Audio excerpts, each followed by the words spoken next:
Welcome everybody again, and thank you so much for sticking with it and coming to our last session here. I'm going to be talking about the gut-brain axis and its role in mental health. And first, I just need to say I have no commercial interest to declare, and want to start by asking, why should we even be interested in this? Well, depression and anxiety, like most of you know, is really common, the second leading cause of health loss in New Zealand. And people who have them have higher rates of healthcare utilization, increased adverse drug events, increased overall mortality, poorer health outcomes, and lower health-related quality of life. Moreover, mental health conditions tend to be chronic, and they coexist with the long-term physical conditions as well. I mean, especially IBS, but a variety of them. And patients who have both mental health conditions and physical conditions that are chronic, multimorbidities, increase the healthcare costs exponentially beyond the cost of caring for each individual condition alone. And they constitute the lion's share of our workload. So most importantly, it behooves us to understand how these conditions may be interrelated at a core level, which would allow us to leverage restorative treatments that improve more than one of them at a time. So how do we do that? Well, you came to the right place, because understanding the gut-brain axis is at the core of this. So as a definition, the gut-brain axis consists of direct and indirect bidirectional communication pathways between the central nervous system and the enteric nervous system, linking emotional and cognitive centers of the brain with peripheral intestinal functions. And it involves complex crosstalk between three different systems: the endocrine system via the HPA axis, immune system, and autonomic nervous system. So looks like this. This is the picture to remember, both ways, bidirectional. But it really is a bit more complex than that, because the intestinal microbiota are at the core of this link, because they're key players in that neuroendocrine immune pathways that link both. So it should really look more like this. So let's begin. I'm gonna give you some details on the different players of the system, and I'm gonna try to go through it pretty quickly and not get too in depth, because I want to get to the other part at the end about what we can do about it. So first thing to talk about is the microbiome itself. Most of you probably already know that we have 100 trillion bacteria in our guts. That's 10 times the number of human cells. And the microbial genes are 150 times the number of our human genes. So it makes us question, who lives in who? They are so numerous that they've got to be important. An adult intestine has 1 kilogram of microbiota, and that includes bacteria, viruses, protozoa, fungi, and archaea. However, the fetal intestine is sterile. So as you see in this picture, this is the moment that's very critical. It's the initial colonization at birth, through vaginal delivery, through skin-to-skin contact, and of course through breastfeeding. So what's the role of that microbiome? Well, I'm just going to go over a limited list of roles that are known at this point, focused around mental health mostly, because this list is growing. So microbiota are involved in preventing pathogenic bacterial species from colonizing the gut. It's kind of like having a grassy field that will prevent weeds from growing, whereas if you have barren land, weeds can grow much more readily. They break down dietary fibers in our food into, and by doing so, they produce metabolic substances like bile acids, choline, and short-chain fatty acids. And the short-chain fatty acids nourish intestinal cells and also have neuroactive properties by themselves. The microbiota also influence the development and maturation of the immune system. They modulate hunger, insulin sensitivity, and obesity. They regulate inflammatory responses and thereby modulate mood and behavior. They modulate the HPA axis function and can normalize HPA axis overactivation, thereby relieving anxiety and depression. They regulate the availability of tryptophan and produce several neurotransmitters. So what happens when there's an imbalance in that intestinal microbiome? Well, it's called dysbiosis, and it results from chronic stress, antibiotic use, chronic alcohol use, proton pump inhibitors and acid blockers, poor diets, etc. And this imbalance can cause low-grade intestinal inflammation, which can lead to increased intestinal permeability. And when this occurs, it triggers a whole cytokine production, and this, the resulting inflammation activates microglial cells, which are also associated with depression.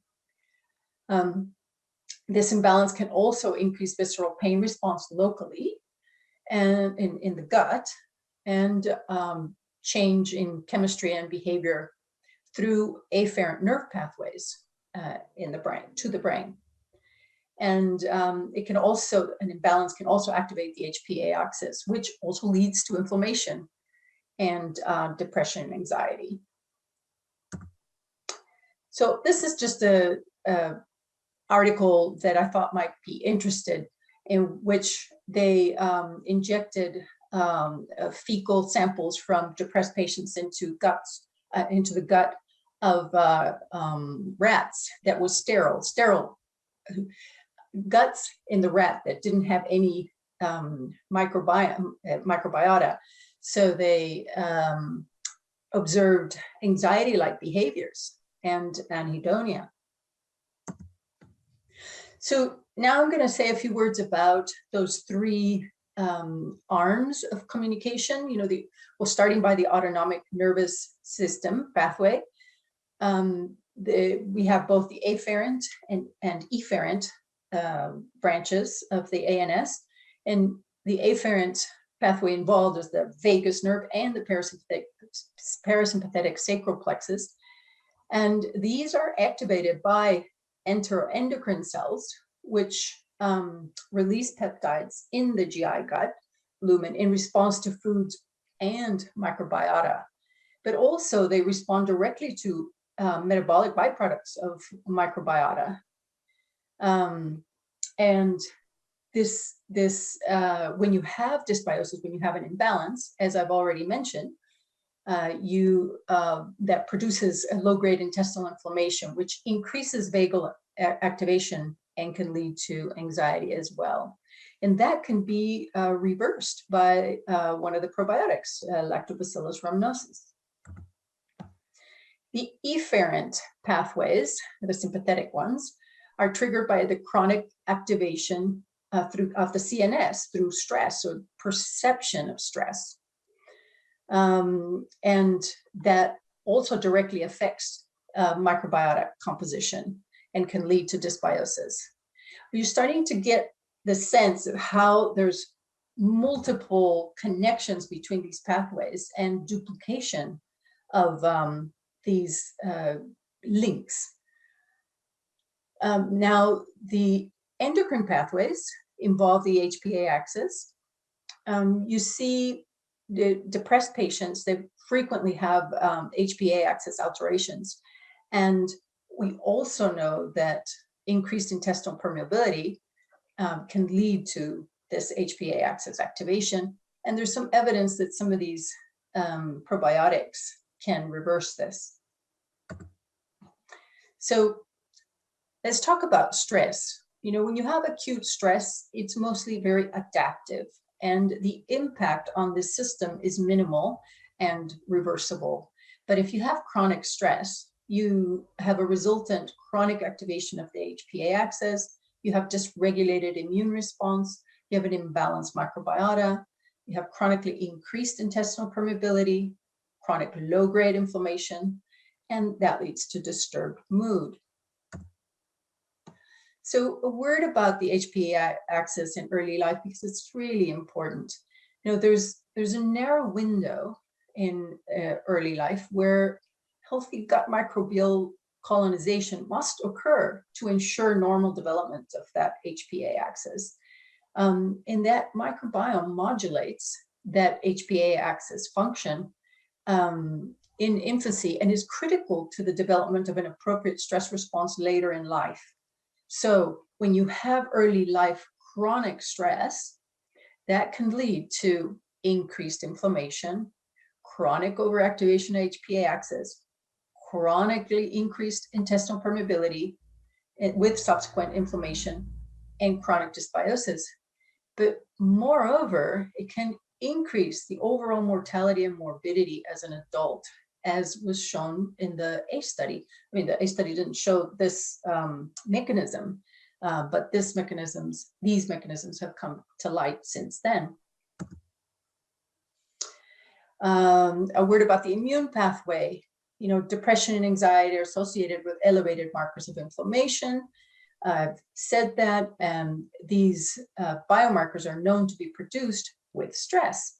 So see, there's again, a lot of duplication and interaction between these pathways.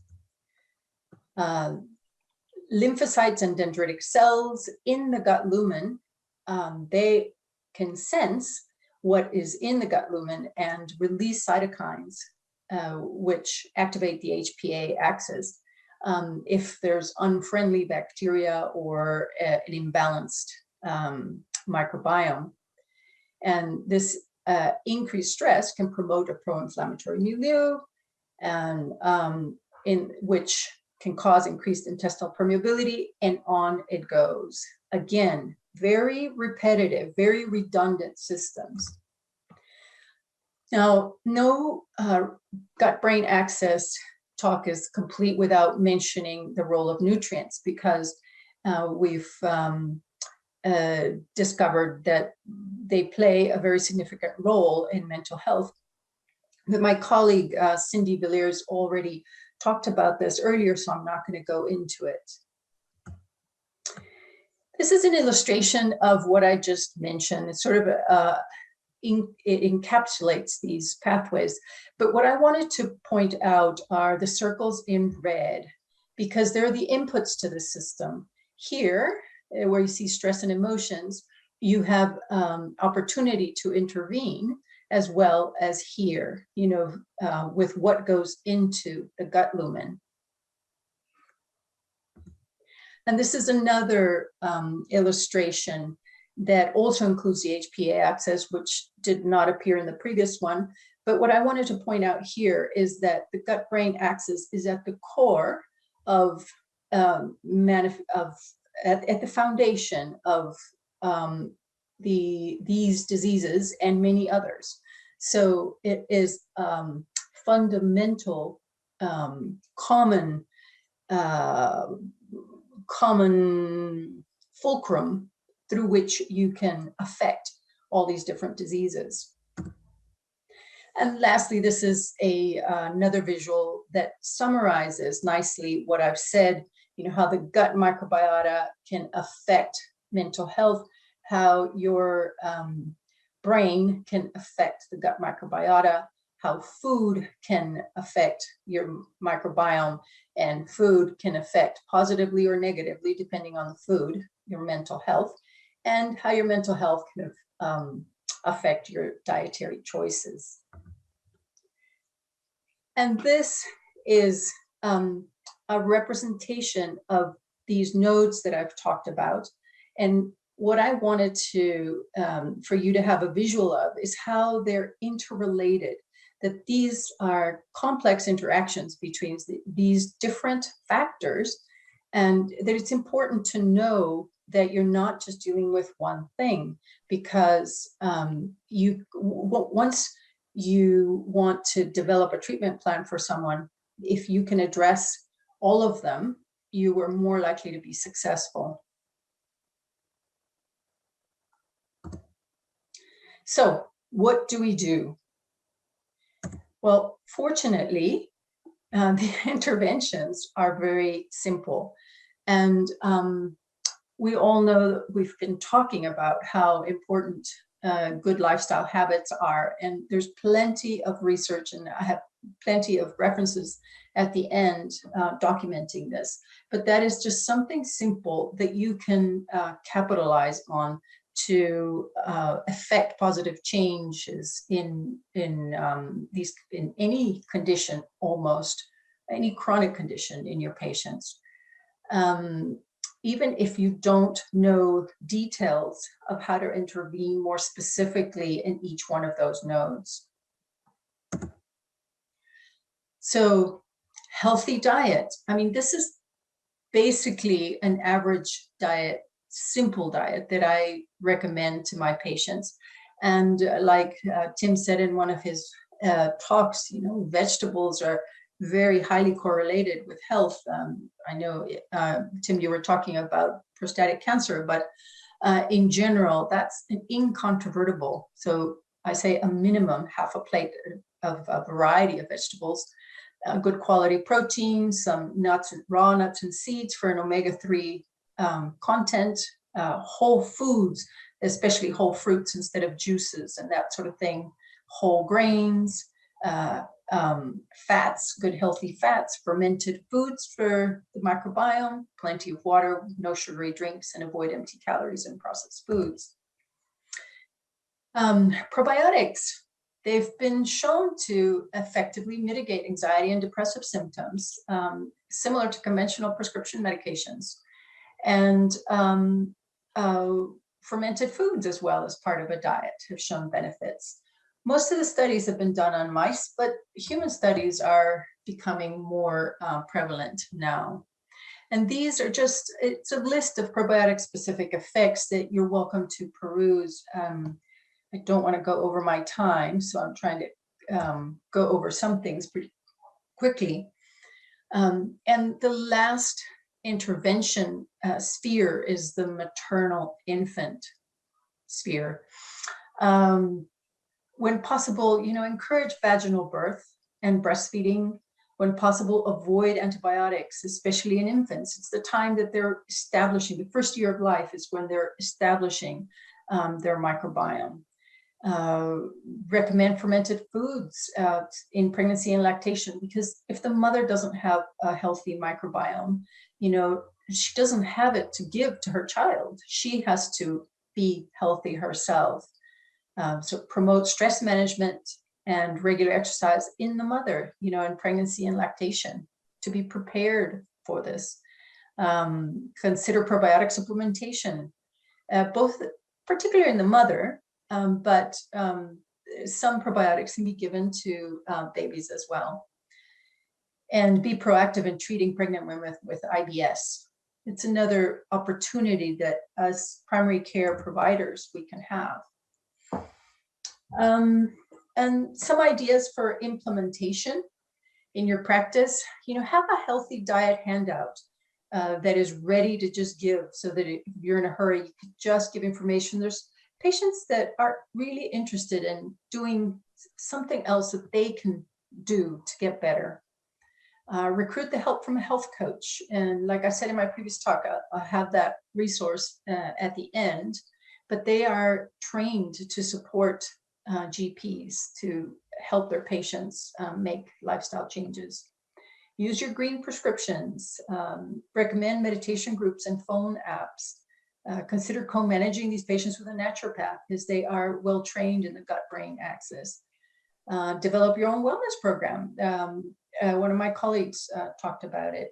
And develop a teaching kitchen in conjunction with a health coach or nutritionist.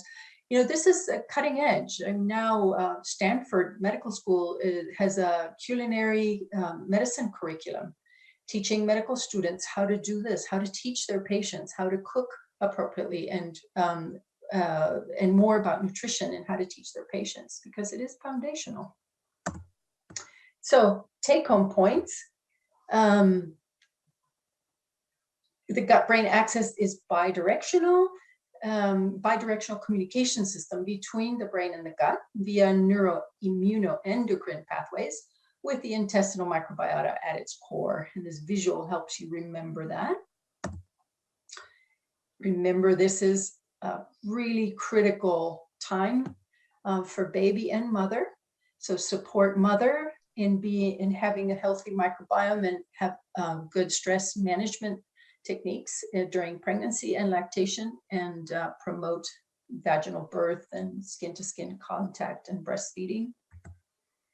Remember that these systems or these nodes, these factors are very complexly interrelated and very redundant. So it is a very rich system. So it must be very important. And I hope that in what I've shared with you, you are beginning to see that it is